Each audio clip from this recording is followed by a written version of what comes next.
But we're gonna wait for. Fuck me, that was terrible.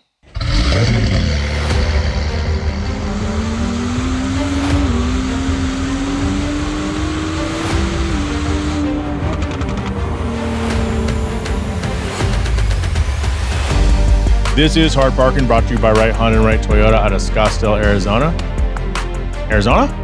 Arizona. I'm your host, Jhae Pfenning, recording from my home studio here in Gilbert, Arizona. You know, I think for 2026, I'm going to have to switch this up a little bit. I shouldn't have to tell you who I am and where I'm recording from. My show is not that big. So Texas beat Texas A&M.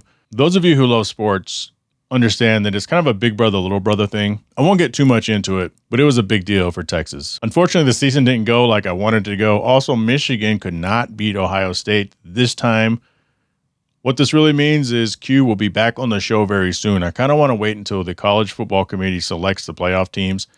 Michigan and Texas are not going to be in the playoffs, unfortunately. The playoff selection is Sunday, December 8th. Speaking of sports, today we watched the Buffalo Bills on Discord. On YouTube, I saw the commercial, or I guess I saw the commercial on TV for the NFL ticket. Now just $48 for the rest of the year. It's like, okay, good. That's like a handful of games. It's $12 a weekend.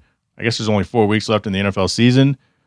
And the Buffalo Bills is our team, and they were out of market. I said, babe, we can get the games on YouTube TV. We can get NFL ticket.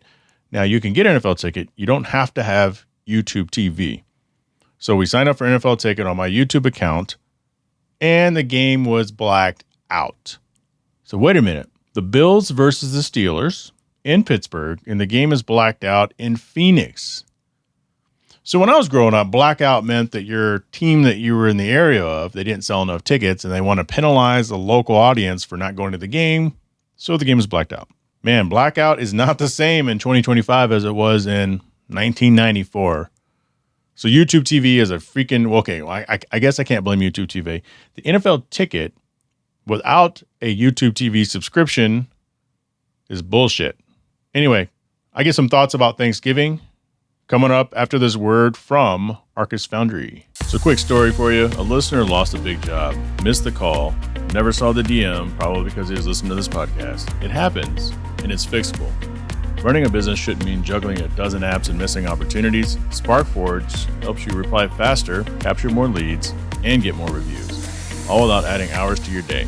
One simple place to handle calls, texts, and social messages so you can focus on the work that pays. It's like finally putting your business on cruise control without losing the steering wheel.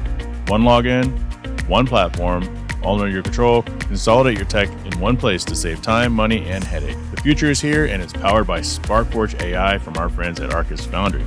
Jump into a 30-day trial today by using code HARDPARKED at getsparkforge.ai and stop letting yesterday's tech eat tomorrow's profits. So this is the Monday after Thanksgiving. You know, I usually don't do a Thanksgiving episode, and this isn't technically a Thanksgiving episode. Sure, I can tell you that I marinated the turkey, which is different than Brian the turkey this year, and I smoked it, and everybody was over here, and it didn't turn out the way I wanted it to, but no one actually told me that they didn't really like it as much as last year's turkey, except for I know because I'm the one who cooked it. But Thanksgiving is, I think the meaning of it has kind of changed. I'm an 80s/90s kid. When I was in grade school, we said the Pledge of Allegiance every morning before class. All the sports, you said all the stuff, right? And, you know, that's just changed. I don't think anyone does it anymore. I mean, I haven't been in elementary school in years, or middle school or high school, but things are different, for better or for worse. One of my old peers, and this is kind of a narrative around Thanksgiving lately, but one of my old peers had posted on Facebook about if you're celebrating Thanksgiving, you should be ashamed or something like that, right? Because the controversy is, you know, when you're little, when you're coming up in school, they used to teach that Thanksgiving is all about the pilgrims and the Native Americans, and Christopher Columbus landed and started everything. And since then, we've learned that Christopher Columbus maybe wasn't a very good guy, which if you really think about the history of civilized man, there's no surprise, right? Everybody tries to conquer everyone else. But they told us that when we eventually got to the pilgrims were suffering and they made friends with the indigenous people, right? The Native Americans, and the Native Americans taught us how to fish, taught us how to grow corn with dead fish, taught us how to survive. And because of that, we get together and we have Thanksgiving, and the pilgrims were celebrating with the Native Americans. And what we find out as we get older is that's mostly bullshit. But that doesn't mean you can't celebrate Thanksgiving. Because I think for most people who are adults now, most of the families out there, most of you listening or watching this, do you sit down and maybe you say grace, maybe you eat buffet style like we seem to do now? I don't think we've said grace on Thanksgiving in a few years. Are you celebrating the pilgrims? Are you celebrating the early days of America?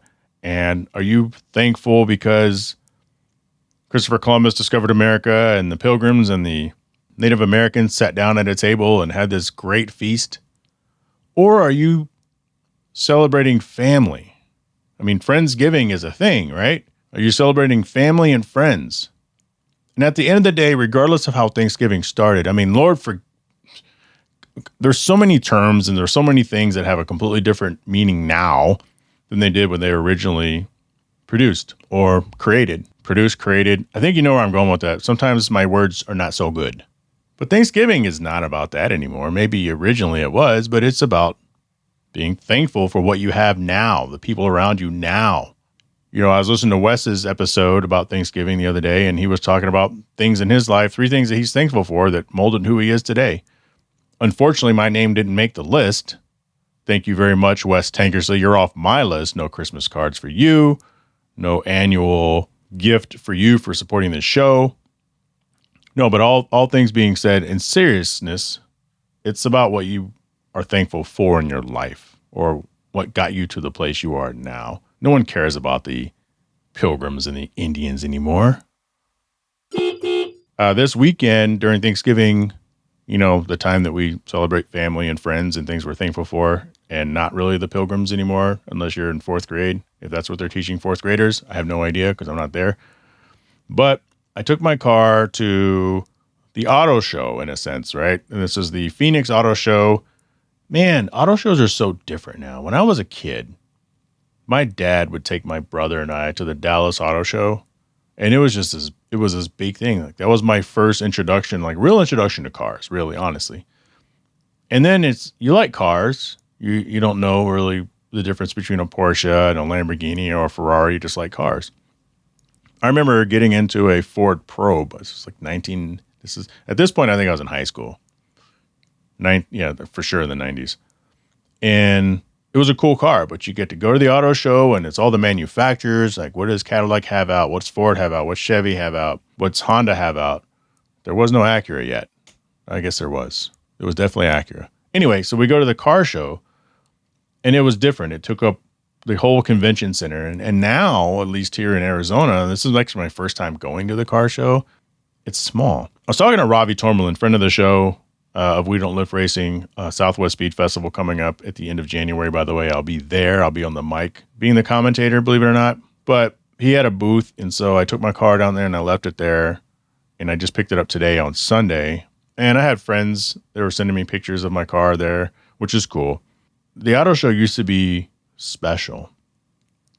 And I don't know if it's one of those things that's just kind of dying, because you have the big LA auto show, right? And the Detroit auto show, the Frankfurt auto show, and anybody watching or listening to this can kind of identify, because I'm sure you've all gone or heard of it. Actually, if you're in, I'm going to say Grand Rapids, which is very obscure, but I know I have some listeners there and supporters there. It's like going to the Grand Rapids auto show, right? I mean, I'm sure you've been at some point. I don't think I've ever went when I was living in there for 15 years, but it was cool to have my NSX there. You know, I don't know what the future of those are.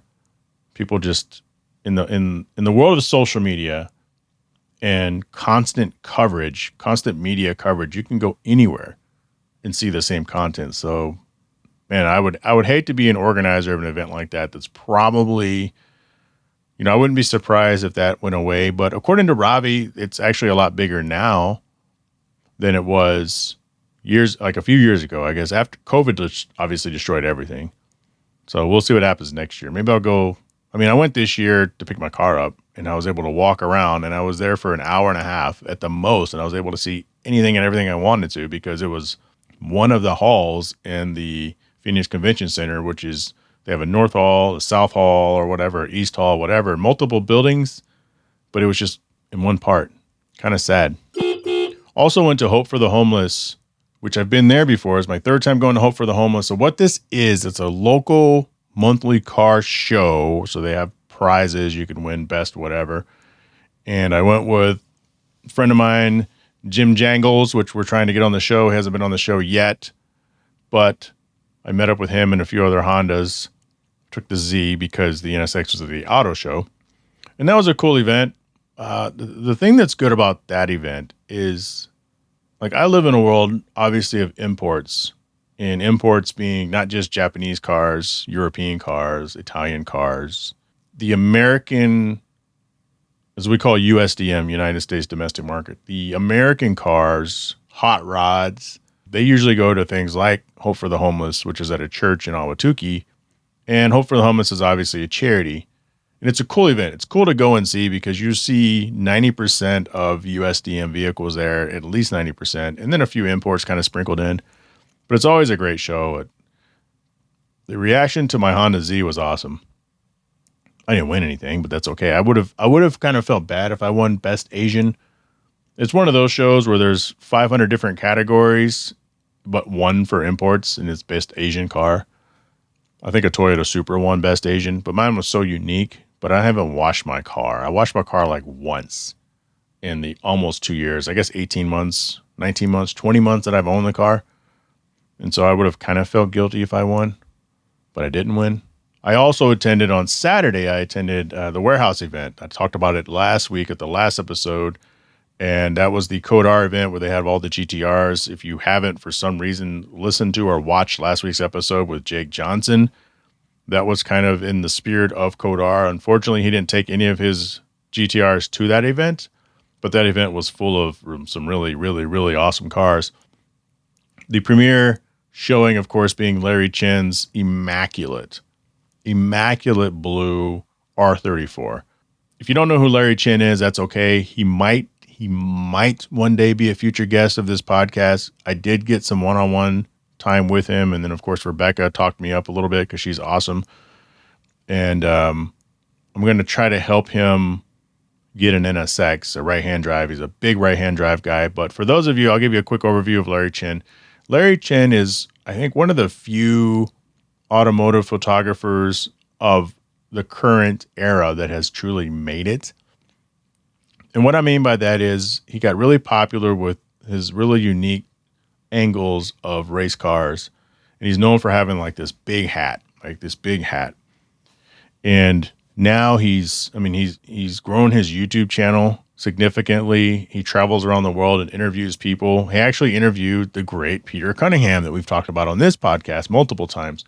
Years ago, when I was covering Peter at Pikes Peak, I went to Pikes Peak 2 years in a row with Peter Cunningham, 2017, 2018. So 2017, I went out there with a good friend of mine, Jake Cole, who's been on this podcast before, briefly at the John Vassos episode.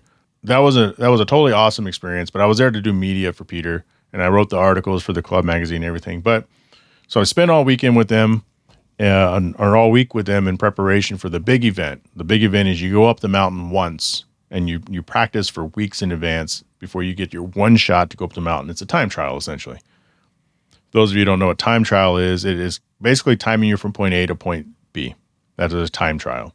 And so you're competing with a ton of different other vehicles in your class, also overall. But anyway, long story short, I'm filming Peter with my iPhone as I get this back view of his race car, his TLX GT. This is Cunningham right across the back bumper. And I'm filming him as he's getting ready to take off. And as the light goes green for him to launch, a guy stands up in front of me and blocks my phone. This skinny dude with this big hat. I go, Larry Chen just blocked my video. And I'll never forget, he kind of turned around, I was like, oh my God, I'm so sorry, because he's a really nice guy. And anyway, so this weekend, I was kind of chit-chatting with him got a photo op with him. I told him that full circle moment. I said, hey, in 2017, this happened, and you went to Wisconsin and interviewed Peter at the Real-Time Collection Hall, which obviously he remembers that. And I sent the photo to Peter also, and he said, hi, Larry. But this is a full circle moment. Here we are standing here. So he'd asked to get my contact info from Rebecca. I ended up leaving the event early to come home and spend some time with family. But that Code R event was awesome. So if you were here in the Arizona area or Phoenix area, actually Arizona's big. If you're in the Phoenix area and you got an opportunity to see that, good for you. If you didn't, not good for you. I am working on planning an event with Rebecca on December 13th. And I think we're going to get the ball rolling like now. It's an NSX event. So we have it in stone on our calendars, but we haven't sent out any communication on it. But that's coming up. Finally, what's also coming up is this Friday, December 5th, just before FuelFest on December 6th. So, you know, I've talked about FuelFest before, and that is usually Tyrese Gibson and obviously Cody Walker. And they put it on, and this is their fourth, maybe fifth time in Arizona. But I'm not going to be able to attend because Supernova, my oldest of my grandchildren, the girls, because Zeke is the oldest, she'll turn 3 on December 5th. Obviously, that means a party on December 6th. Hopefully, that means a party on December 6th, but that obviously takes priority. So on December 5th at Strad Pizza, we're going to do the Right Honda, Right Toyota toy drive. Noel G reached out to me, you know Hector, obviously. He and his assistant Gina reached out to me this weekend. It's like, hey, can we do something? We don't really want to do it at the dealership because we don't really get as much people up there on such late notice on a Friday. But we'll do whatever Jane would like us to do because everybody loves Jane, which is true. So then they decided they want to do it on Sunday. They go, hey, maybe we should do it on Sunday after FuelFest because it'll be during the day. And maybe if you know anybody, then we can maybe set up shop somewhere. It'll be myself, which I'm talking in tense of Noel G, Hector, Steve Villegas, and Cesar Garcia. And a couple other people aren't going to be there. So I reached out to a good friend or colleague. I guess he's a good friend. I've only talked to him a few times. I've talked to him about him before on the podcast, Freddie Wynn, and asked if we can use Strad Pizza. So Strad Pizza is interesting because they had that big, huge event, and it went viral, and there were people standing on buildings, and they kind of got in trouble with Scottsdale. So they will very selectively allow people to do events at their site, but they don't want to be they give you the ability to do an event there if you're careful, but they're not going to promote it on social media or anything, which is fine, right? Long story short, we end up switching it to Friday. So Friday from 6 to 9, it's going to be the Right Honda, Right Toyota toy drive at Strad Pizza, and it'll be a meet and greet. So you'll get an awesome chance to meet Hector. Yes, the 3 Spoon Civics Hector, Steve Villegas of My Block and SWAT, the TV show. And Cesar Garcia, I think he's been in Fast and Furious. He's in a bunch of movies. He always plays like kind of this really tough, mean Mexican gangster, but these guys are so freaking nice. So that's what's coming up this weekend. So I'll probably be talking about that on next week's podcast episode. You know, as this year winds down, I'm trying to forecast what I'm going to do for December. I will probably leave you with some best of episodes. At the end of the year, I need to reorganize my office. I need to organize my garage and just kind of strategize what 2026 is going to look like. So that's all I have to say about that. Well, another month, another closing. If you like what you heard today or like what you watched today, if you're watching this on YouTube or Spotify, make sure you go ahead and hit that subscribe button. And make sure you go and tell a friend all about it. I want to thank our sponsors, Right Honda and Right Toyota, SparkForge AI from Marcus Foundry, one login, one platform, all under your control, AutoCannon officially licensed Honda and Acura gear. Can't forget Patreon business supporter, Korea Automotive out of Winter Garden, Florida, Automotive Specialty Tool out of Owings Mills, Maryland, The Lucky Brakes out of Caledonia, Michigan, Beak House Small Home Design out of Ashbury, Virginia and Traverse City, Michigan, and Shaping Success Treasure Valley out of Boise, Idaho. If you're in a position to help the podcast upgrade, you can join the Patreon at patreon.com/hardparkingpodcast, or you can become a member on YouTube.